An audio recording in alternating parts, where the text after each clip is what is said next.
നമുക്ക് അജയുടെയും ഭൂമിയുടെയും നാളത്തെ നല്ലൊരു കഥ കേട്ടാലോ? വീഡിയോ ഇഷ്ടപ്പെടുവാണെങ്കിൽ ഒന്ന് ലൈക്ക് ചെയ്ത് ഹൈപ്പ് ചെയ്യാൻ മറക്കരുതേ. അതോടൊപ്പം തന്നെ ആദ്യമായി കാണുന്നവരാണെങ്കിൽ സബ്സ്ക്രൈബ് ചെയ്യാനും മറക്കരുത് കേട്ടോ.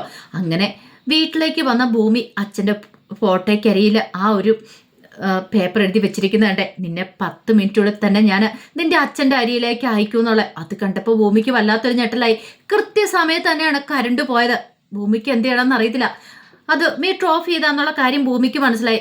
പെട്ടെന്ന് ഭൂമി അവിടെയൊക്കെ തപ്പി ഒരു മെഴുകുതിരി എടുത്ത് കത്തിക്കണ സമയത്താണ് മുഖംമൂടി ധരിച്ച് ഒരാൾ നിൽക്കുന്നുണ്ട്. ഭൂമിക്ക് അപകടമെടുത്തു. ഇനി ഏത് നിമിഷം എന്ത് വെള്ളം സംഭവിക്കാം. ഭൂമി ഒട്ടും പഠിച്ചില്ല. പെട്ടെന്ന് അവിടുന്ന് പുറത്തേക്ക് ഇറങ്ങി ഓടുവാണ്. അയാളെ പിന്നാലെ വന്നു കഴിഞ്ഞപ്പോഴത്തേനും ഭൂമി എന്ത് ചെയ്തു? സ്കൂട്ടി എടുത്തോട്ട് പെട്ടെന്ന് തന്നെ പോയി.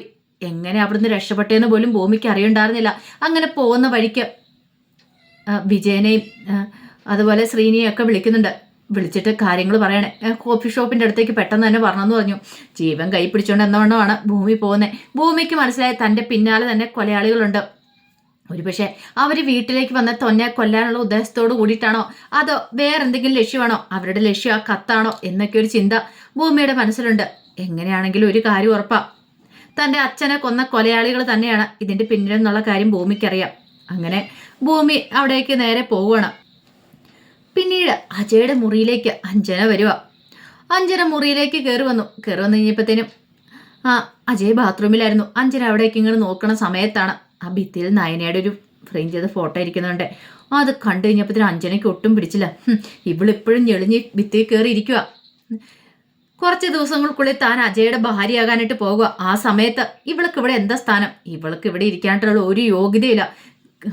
ഇവളുടെ രൂപമായിരിക്കും ഇപ്പോഴും അജയുടെ മനസ്സിൽ. താനുമായിട്ടുള്ള വിവാഹം കഴിഞ്ഞാലും ഇവള് തന്നെയായിരിക്കും മനസ്സിൽ. ഈ ഫോട്ടോയൊക്കെ എടുത്ത് കളയേണ്ട സമയം പണ്ടേ കഴിഞ്ഞ. അങ്ങനെ ഇപ്പൊ ഇവളെ മനസ്സിലിട്ടുകൊണ്ട് അജയ് നടക്കണ്ട, ഇവളെ ഈ ഭിത്തി വേണ്ട എന്ന് വിചാരിച്ചിട്ട് എന്ത് ചെയ്തു? ആ ഫ്രെയിം ചെയ്ത ഫോട്ടോ എടുത്ത് വേസ്റ്റ് ബിന്നിനകത്തേക്ക് ഇടുവാണ്. എന്നിട്ടൊരു ചവിട്ടും കൂടെ അങ്ങോട്ട് കൊടുത്തു, നാശം പിടിക്കാനായിട്ട്. അങ്ങനെ ഇപ്പൊ ഇവളിവിടെ കയറി ഇരിക്കണ്ടെന്നുള്ള ചിന്തയായിരുന്നു. അജയ് ഒന്നാമത്തെ കാര്യം വിവാഹത്തിന് സമ്മതിക്കാത്തതിൻ്റെ ഒരു ബുദ്ധിമുട്ട് അഞ്ജനയ്ക്ക് ഉണ്ടായിരുന്നു. അതിൻ്റെ കൂടെയാണ് നയനയുടെ ഫോട്ടോയും കൂടെ കണ്ടത്. അതോടെ കണ്ടു കഴിഞ്ഞപ്പോഴത്തേനും ഒട്ടും സഹിക്കുന്നുണ്ടായിരുന്നില്ല അഞ്ജനയ്ക്ക്. അങ്ങനെ അതൊക്കെ ആയിട്ട് അങ്ങോട്ട് പുറത്തേക്ക് പോവാണ്. ആ വേസ്റ്റ് ബിന്നായിട്ട് കൊണ്ടേ കളയാനായിട്ട്. ഇതിവിടെ ഇരിക്കണ്ട, കുപ്പത്തൊട്ടി കൊണ്ട കളഞ്ഞേക്കാന്ന് കരുതിയിട്ട് അങ്ങനെ അതെടുത്തോണ്ടും കൂടെ പോകുമ്പോഴത്തേനും അജയ് അങ്ങോട്ടേക്ക് ഇറങ്ങി വന്നു. എന്താ അഞ്ജന നീ ഇവിടെ എന്ന് ചോദിച്ചു. എന്താ ജയ്, എനിക്ക് ഈ മുറി കയറിക്കൂടെ? ഇന്നല്ലെങ്കിൽ നാളെ നിന്റെ ഭാര്യയാൻ പോകുന്നുള്ളല്ലേ ഞാൻ. അതെ, അതൊക്കെ ഭാര്യയായതിനു ശേഷം മതി. അതിനു മുമ്പുള്ള ഈ അധികാരം കാണിക്കൽ അതെനിക്ക് ഒട്ടും ഇഷ്ടമില്ല എന്ന് പറഞ്ഞു. അതെന്താ ജയ്, എനിക്ക് അധികാരം കാണിക്കാനായിട്ട് ഈ മുറിയിലേക്ക് വന്നുകൂടെ? എന്താണെങ്കിലും ഇത് വേറെ വീടൊന്നുമല്ലോ, അന്യ വീടൊന്നും അല്ലല്ലോ, എനിക്കിവിടെ അവകാശപ്പെട്ട വീടല്ലേ. ആയിക്കോട്ടെ, പക്ഷെ എൻ്റെ മുറി കയറാനായിട്ട് അറിയാലോ അനുമതി ചോദിക്കണമെന്ന് പറഞ്ഞു. പിന്നെ അനുമതി ചോദിക്കണം പോലും, ഇതിന് മാത്രം എന്താ അനുമതി ചോദിക്കേണ്ടിയിരിക്കുന്നേ? അല്ല, നീ ഈ വേസ്റ്റ് ബിന്നുമായിട്ട് എങ്ങോട്ടാ? ഓ, ഇതിനകത്തൊരു വേസ്റ്റ് ഉണ്ട്, അതൊന്നും കൊണ്ടേ കളയാൻ പോവുക. വേസ്റ്റോ? അതിനകത്തോ? പെട്ടെന്ന് അജയ് അങ്ങോട്ട് വന്ന് നോക്കുമ്പോഴത്തേനും നയനയുടെ ആ ഫ്രെയിം ചെയ്ത ഫോട്ടോ അതിനകത്ത് കിടക്കുന്നുണ്ട്. ഭ്രാന്ത് എടുക്കുന്ന പോലെ അജയ്ക്ക്. അപ്പോഴേക്കും അജയ് അലറുവാണ്. നിന്നോട് ആരടി പറഞ്ഞത് അവിടെ നിന്ന് എടുക്കാനെന്ന്? ശബ്ദം കേട്ടോണ്ടാണ് സംഗീത, സൗഭാഗ്യം, മുത്തശ്ശിയും അതുപോലെ ഭവാനിയും കൂടെ അങ്ങോട്ടേക്ക് ഓടി കയറി വരുമ്പോഴത്തേനും അജയ് അഞ്ജനയുടെ നേർക്ക് കൈ ചൂണ്ടിക്കൊണ്ട് നിൽക്കുന്ന ഒരു കാഴ്ച കാണുന്നത്. എടി, നിന്നോട് ആരാ പറഞ്ഞ അവളുടെ ഫോട്ടോ എവിടെ നിന്ന് എടുക്കാനെന്ന്? അതെ, എന്നോടാരും പറയേണ്ട കാര്യമൊന്നുമില്ല. ഇനി ഇതിവിടെ വേണ്ട, അതിൻ്റെ ആവശ്യമൊന്നുമില്ല. ഞാനാണ് അജയുടെ ഭാര്യയാകാൻ പോകുന്ന പെണ്ണ്. അപ്പം എനിക്കറിയാം എന്ത് ചെയ്യണം എന്നുള്ളത്. നീ എൻ്റെ ഭാര്യയാകാൻ പോകുന്നു, അത് ഞാനല്ലേ തീരുമാനിക്കണ്ടേ? അപ്പോഴേക്കും അഞ്ജന പറഞ്ഞു, ഇനിയിപ്പോൾ അജയ് തീരുമാനിക്കേണ്ട കാര്യമൊന്നുമില്ല, അത് തീരുമാനിച്ചു കഴിഞ്ഞു. ഞങ്ങൾ രണ്ടുപേരിൽ ഒരാൾ മതി ഈ മുറിയിൽ, അത് ഞാനാണ്. അപ്പം ഇവളുടെ സ്ഥാനം എവിടെയെന്നറിയോ? ചവിട്ട് കൊട്ടേല്. അതുകൊണ്ടാണ് ഇവളെ ഞാൻ വേസ്റ്റ് ബിന്നിനകത്തേക്ക് ഇട്ടേന്ന് പറഞ്ഞു. പറഞ്ഞേ തീരുമല്ല. അജയ് കൈനീർത്തിൽ ഒറ്റ അടിയായിരുന്നു അഞ്ജനയുടെ കവള് തീർത്ത്. ഒരു നിമിഷം സൗഭാഗ്യം, മുത്തശ്ശി അവരൊക്കെ ഞെട്ടിപ്പോയി. അവരിത്ര പ്രതീക്ഷിച്ചിട്ടുണ്ടായിരുന്നില്ല. അനാവശ്യം പറയുന്നോടി എന്നും ചോദിച്ചിട്ട് അടിച്ചു. എന്നിട്ട് എന്ത് ചെയ്തു? ആ ഫോട്ടോ എടുക്കാൻ പറയണം. ഞാൻ എടുക്കില്ല എന്ന് പറഞ്ഞ് അഞ്ജന നിൽക്കുമ്പോഴത്തേനും ഭവാനി പെട്ടെന്ന് അങ്ങോട്ട് വന്നു. എന്നിട്ട് പറഞ്ഞു, എടി നാണം ഉണ്ടോടി നിനക്ക്? ഈ ചവറ്റൂടെ കിടക്കുന്ന പെണ്ണിന്റെ വില പോലും ഇല്ലാത്ര നീയ എന്തിനടിയെന്ന് ചോദിച്ചിട്ട് ഒറ്റ അടി കൊടുക്കുകയാണ്. അഞ്ജനയുടെ കവളം നോക്കി. അവന് നിന്നെ ഇഷ്ടമില്ല. ആ പെണ്ണിന് എത്ര വില പോലും നിനക്ക് അവൻ തരുന്നില്ല. എന്നിട്ട് പിന്നെ നീ എന്തിനാടി എന്തിനാ അവിടെ കിടക്കുന്നത്, ഇങ്ങോട്ട് വാടി. അവൻ്റെ ഭാര്യയായിട്ട് അവൾ ഇരിക്കുന്നു പറഞ്ഞുകൊണ്ട് ഭവാനിയെ അഞ്ജനെ വീണ്ടും തല്ലുമ്പത്തേനും സൗഭാഗ്യം മുത്തശ്ശിയൊക്കെ തടഞ്ഞു. നീ എന്താ കാണിക്കണമെന്ന് ചോദിച്ചു. അപ്പോഴേക്കും അഞ്ജനെ പിടിച്ച് വലിച്ചോണ്ട് ഭവാനി അവിടെ നിന്ന് പോയി. ആ സമയം സംഗീതം വന്നിട്ട് ചോദിച്ചു, എടാ എന്താടാ, എന്ത് പരിപാടിയാ നീ കാണിച്ചേ? നീ എന്താ കാണിച്ചെന്ന് വല്ല ബോധം ഉണ്ടാ അജയ്? നീ എന്തിനാ അവളെ തല്ലിയത്? അമ്മേ, അവളെ അനാവശ്യം കാണിച്ചിട്ട് വേണ്ട, നീ ഒന്നും പറയണ്ട. എടാ, അവളെ വിവാഹം കഴിക്കാൻ പോയില്ല നീ. ഏത് പെണ്ണിന് സഹിക്കാൻ പറ്റുന്ന കാര്യമാണ്? ഇന്നല്ലെങ്കിൽ നാളെ നിന്റെ മുറിയിലേക്ക് അവകാശം സ്ഥാപിച്ചു വരേണ്ട അവളാണ്. അപ്പൊ വേറൊരു പെണ്ണിന്റെ പടം വരുന്നിട്ടുണ്ടെങ്കിൽ അവൾക്ക് സഹിക്കുമോ? ഇപ്പൊ നിനക്കാണ് സഹിക്കാൻ പറ്റുന്ന കാര്യമാണത്. നീ കെട്ടാൻ പോകുന്ന പെണ്ണ് വേറൊരു ചെറുപ്പക്കാരന്റെ ഫോട്ടോയും വെച്ചോണ്ടെന്ന് നിനക്ക് സഹിക്കുമോ? അപ്പൊ അതുപോലെ തന്നെ അവളും ചെയ്തിട്ടുള്ളൂ. അപ്പോഴേക്ക് സ്വാഭാവികം മുത്തിച്ചു പറഞ്ഞു, അതെ അജയ്, നീ ചെയ്ത് എന്താണെങ്കിലും മോശമായിപ്പോയി. ഒരിക്കലും ചെയ്യാൻ പാടില്ലായിരുന്നു. നീ അവളെ തല്ലാൻ പാടില്ലായിരുന്നു പറഞ്ഞു. എന്തൊക്കെ സംഭവിച്ചെന്ന് പറഞ്ഞാലും ഈ കല്യാണം നടക്കണം. അഞ്ജനെ നീയും തമ്മിലുള്ള വിവാഹം നടക്കും. അതിന് ഒരു മാറ്റം ഉണ്ടാകത്തില്ല. അതും പറഞ്ഞിട്ട് മുത്തശ്ശി ദേഷ്യത്തോടെ അങ്ങോട്ട് പോയി. അജയ്ക്ക് ഭ്രാന്ത് പിടിക്കുന്നതോട് തോന്നി. അജയ് പിന്നെ ഒരു നിമിഷം നിന്നില്ല. പെട്ടെന്ന് തന്നെ അവിടെ നിന്ന് ഇറങ്ങുവാണ്. വീട്ടിലിരിക്കാൻ പോലും തോന്നിയില്ല.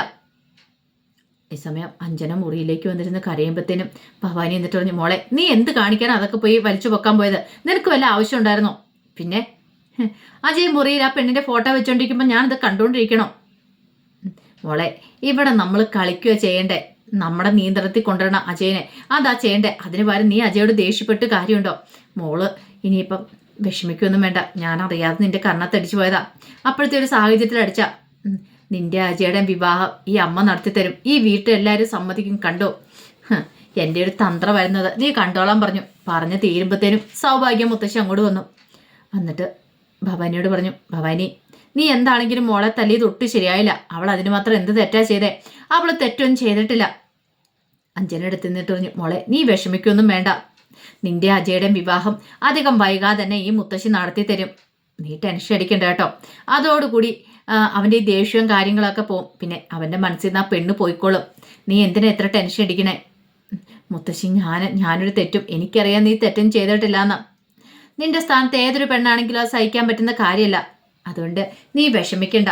ഈ മുത്തശ്ശിയല്ലേ പറഞ്ഞേ, എന്നെ നിനക്ക് വിശ്വാസം ഇല്ലെന്ന് ചോദിച്ചു. ഉണ്ട് മുത്തശ്ശി, എന്നാലും എങ്കിൽ പിന്നെ നീ ധൈര്യമായിട്ടിരിക്കുക, ഞാനല്ലേ പറയണേന്ന് പറഞ്ഞു.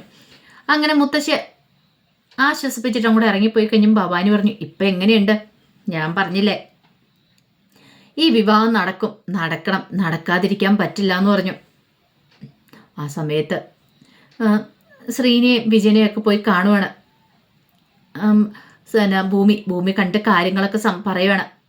ഞാൻ വീട്ടിൽ ചെന്ന് ഇപ്പം അവിടെ ആരൊക്കെ ഉണ്ടായിരുന്നു, അവരുടെ ലക്ഷ്യം വേറെയാണെന്നാ തോന്നേ. ഒരു പക്ഷേ ആ കത്താണോ അത് എന്നെ ഇല്ലാതാക്കണമെന്ന് എനിക്കറിയില്ല. അപ്പോഴേക്കും വിജയൻ പറഞ്ഞു, ഭൂമി നീ സൂക്ഷിക്കണം. കാരണം അവന്മാർ പിന്നാലെ ഉണ്ടെങ്കിൽ പിന്നാലെ വന്നിട്ടില്ലാന്ന് തോന്നേ. അവന്മാരുടെ ലക്ഷ്യം വേറെയാന്ന് തോന്നേ. അല്ല, മിക്കവാറും നിങ്ങളെ അന്വേഷിച്ച് വീണ്ടും അവന്മാർ വരുമായിരിക്കും. അല്ല, ഇന്നിപ്പോൾ എന്ത് ചെയ്യാനാ ഭൂമി നിന്റെ പുറപ്പാട്? എന്നാൽ എനിക്ക് വീട്ടിലേക്ക് ഇന്ന് തിരികെ പോകാൻ പറ്റുമെന്ന് തോന്നില്ല. ഞാൻ നോക്കട്ടെ എന്ന് പറഞ്ഞു. ഞാൻ ലക്ഷ്മി ചേച്ചി ഒന്ന് വിളിക്കട്ടെ എന്ന് പറഞ്ഞിട്ട് ഭൂമി ലക്ഷ്മിയെ വിളിക്കുകയാണ്. ഭൂമിക്കറിയാം തൻ്റെ പിന്നാലെ അപകടം പതുങ്ങി വരുന്നുണ്ടെന്നുള്ള കാര്യങ്ങൾ. കുറച്ച് കഴിഞ്ഞപ്പോഴത്തേനും അജയ് പോലീസ് സ്റ്റേഷനിലേക്ക് വരുന്നുണ്ട്. അജയ് ആ സമയത്ത് അവിടേക്ക് വരുമെന്ന് ഭൂമി ഒട്ടും പ്രതീക്ഷിച്ച കാര്യമായിരുന്നില്ല. ഭൂമി വിജയനൊക്കെ സംസാരിച്ചുകൊണ്ടിരിക്കുന്ന സമയത്ത് അജയ് ഇങ്ങോട്ട് വന്നു. ഇതെന്താ ഭൂമി, ഈ സമയത്ത് നീ എന്താ ഇവിടെയെന്നൊക്കെ ചോദിച്ചു. അത് പിന്നെ സാറേ ഞാൻ അപ്പോഴേക്കും വിജയനാണ് കാര്യം പറയണേ. ഭൂമി വീട്ടിലേക്ക് ചെല്ലുമ്പം അവിടേക്ക് ആരൊക്കെ ഉണ്ടായിരുന്നു സാറേ? ആരൊക്കെ ഉണ്ടായിരുന്നെന്നോ? ഭൂമി അറിഞ്ഞു. അത് പിന്നെ എനിക്കറിയില്ല. അവരിന്ന് രക്ഷപ്പെടാനായിട്ട് പെട്ടെന്ന് തന്നെ ഞാൻ അവിടുന്ന് പോന്നു. എന്ത് മണ്ടത്തരം നീ കാണിച്ചേ? നിനക്കൊരു വാക്ക് വിളിച്ച് പറയാൻ മേലായിരുന്നോ?